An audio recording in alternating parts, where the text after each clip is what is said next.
the idea is you buy the best house, the worst house on the best street. That's the sort of the idea you're supposed to do. Where I'm doing, I flipped it and I'm buying the worst house on the worst street. Because my way of looking at it, if I don't do this, no one's going to do it. And if I don't, change just takes one person. It just starts with one person.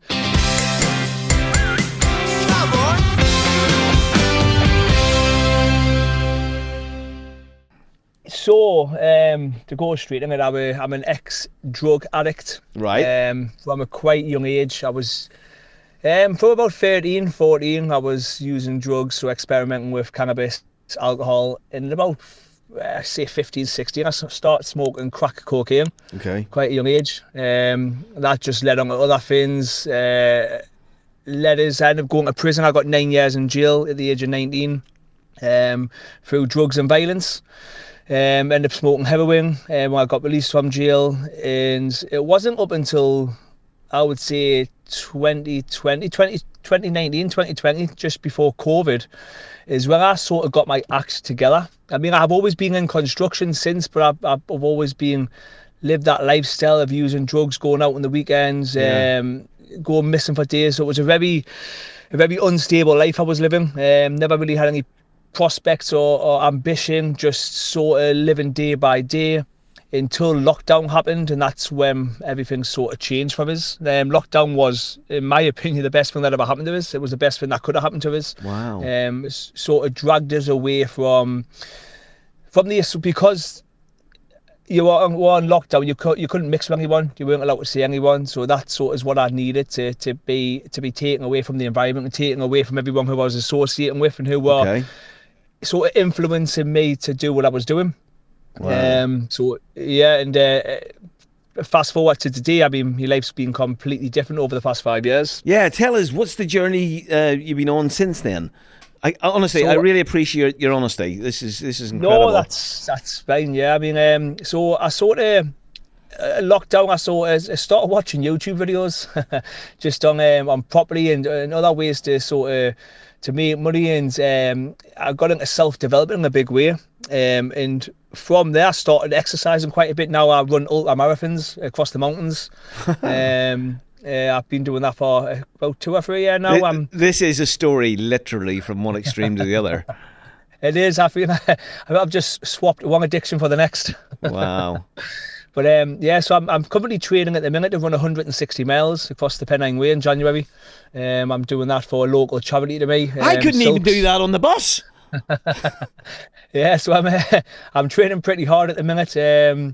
I'm going over to Spain on Thursday. Yeah, Thursday. I'm going as a family holiday. I want to climb a couple of the mountains when I'm over there. So that's sort of, I believe the exercise, that's sort of it helps me. It clears my head.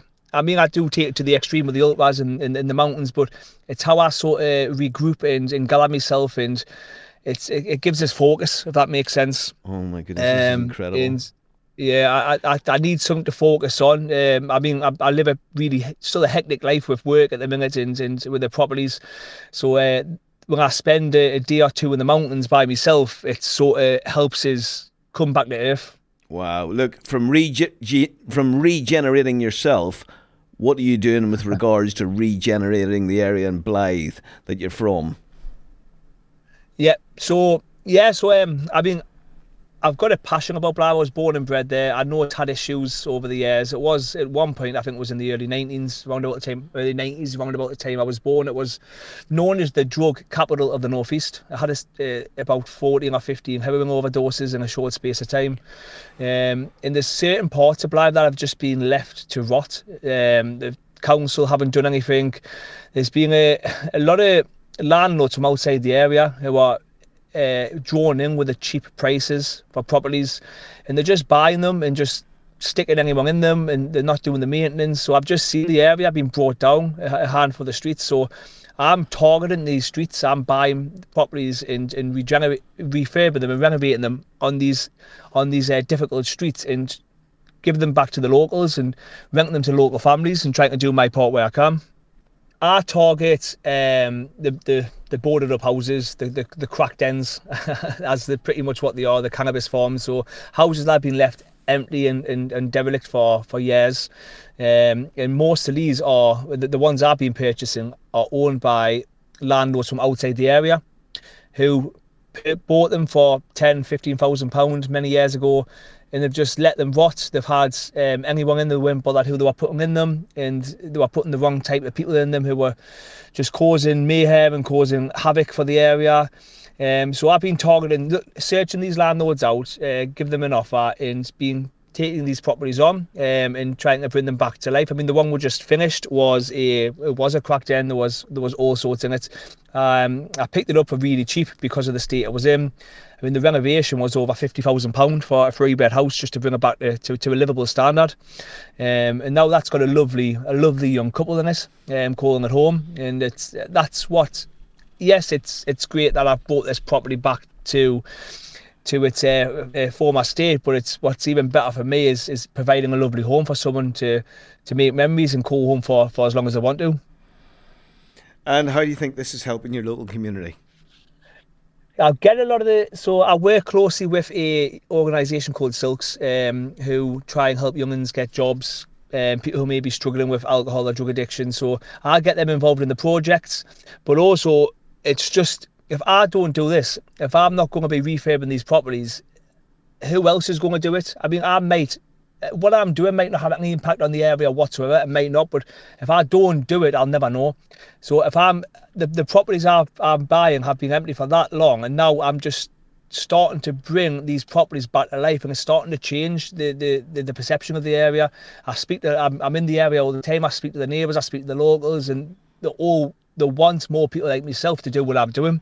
And unfortunately, there's not that many landlords who want to buy these areas because of the reputation it's had over the years. Do you know what? I'm just sort of doing a few sums in my head here, and since lockdown, you've taken on so much, in such a short space of time. Like how many properties have you turned over? To date, for myself, 13. I've done about 2 or 3 for other people to project manage them, and I'm in the process of buying another 10. So it's been a bit of a journey. What are the challenges you've had to face on this journey? So finding the right people to live in the properties has definitely been a challenge, because this area is known as, if you're from Blythe or the surrounding areas, you know these streets. So all these streets are named after ex-prime ministers. So I don't know if that's why they're so run down. There should be a street named after you, mate. Maybe one day. But it's finding the right people who want to live in the properties. So the one I've just finished was on the rental market for 12 weeks, and we had loads of people come through the door and they were keen, but unfortunately they weren't the right type of people. They were just the type of people who were going to drag the area down, not bring the area up. So we're trying to hold out. I'll quite happily. So you're actually having to make some very hard decisions. Yes, yes. About who's going to occupy the property, because it's not just about the money. At the end of the day, I mean, I'll quite happily lose a few months' rent, but get the right sort of person in. But it's the right sort of person for the area who's going to help the area. Because it's not just the property, the house that you're talking about. You're actually looking at the whole area. Yes, and pretty much, yes. Regenerating the whole thing, right when it comes to the social side of stuff as well. Yes, yeah. I speak to a lot of the neighbours. A big issue at the minute, I mean, it's been all over the news, is the immigration and what's going on there. So my sort of philosophy is, and what I'm doing is local properties for local people, and that's the way I'm trying to position myself. And I want the properties that I'm doing to stay with the locals, because there's not that many properties on the market as it stands now. When the ones that are coming on the market, some of them are in really bad, poor condition, or the rents are absolutely through the roof. So I try and keep my rents reasonable, but below what other landlords are charging. Right. So it's yes, I'm still making a profit because that's what I'm doing it for, but it's being a bit more affordable so people can actually afford to live there. Yeah. Okay. Tell me, what would be your concern with regards to who would buy these properties if it wasn't you? Just from what I know of speaking with agents and who I've bought them off, is landlords from outside the area, investors. I mean, they're not all bad. Some are doing absolutely an amazing job. But the ones I've came across who have bought these properties 10, 15 years ago, however long it may have been, they just don't care. They're not doing it to a good standard. They're just buying the cheapest. Go on, sorry. Do you think that's because they're not actually from the area? That they're just there thinking this is a money-making business, we'll just get in here? I think it is, my opinion, because the area is so cheap. It's so cheap to buy property in this area that if you live in London, I mean, the prices are ridiculous. And you can come down to where I'm based and you can buy a 3-bed house for £70,000. Yeah. So, and I mean, the numbers, and you can rent that out for 600. So the numbers work. It looks very appealing, but then they just don't want to do any maintenance. They don't want to do any work. They're not bothered who's going in it. Where I'm a local lad who's here day in and day out, I see what's going on. Because people worry. I walk past these properties every day. Yeah, people worry about who's going to live next door to them, don't they? They do. No, it's a huge concern. A huge concern. I speak with all the neighbours of the houses I'm working on. I reassure them what I'm doing, about who's going to be going to, about we're going to get some good people in. I've got passed my number over to the locals. If there's any issues, contact me. So I want to try and help the community, and you're not going to do that by just looking at it as a money-making machine. Yes, you've got to make a profit. I couldn't do what I'm doing, but there's more to it than just making profit. What are your next steps and plans from here? I'm going to continue doing what I'm doing, but I've got great ambition to start working with some local charities, especially people who have been through something similar to myself. Maybe that's drug abuse or being in prison, who just need that second chance, because I understand how hard it can be when you've been through or going through something like that, and there isn't loads of support out there. I don't think there is. So some people just need that helping hand to give them that opportunity. So that's something I really want to start getting involved in. The idea is you buy the best house, the worst house on the best street. That's the idea you're supposed to do. Where I'm doing, I flipped it and I'm buying the worst house on the worst street. Because my way of looking at it, if I don't do this, no one's going to do it. And if I don't, change just takes one person. It just starts with one person. But there's great opportunity. There is money to be made in buying in these areas. Yes, there's a lot more risk. Yes, you've got the risk of your houses being broken into and all the materials being stolen. But there's a great opportunity. There's more to it than just money, like I was saying earlier. You're helping the community grow, and you're helping an area prosper, hopefully, in the near future. And look at the employment you're creating.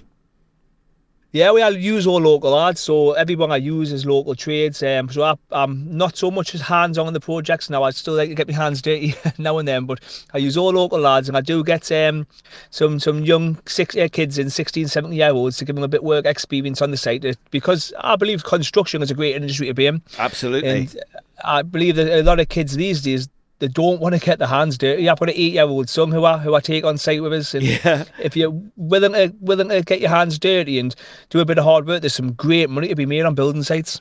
Wow. And what's your advice to anyone inspired by your story? Just get started. Pretty much. It doesn't matter what you're going through or what you've been through. It's easy enough to make the change, but the change starts with you. It's all good talking about. You just need to go out there and do it. If there was ever proof that people should have a second chance, it's you.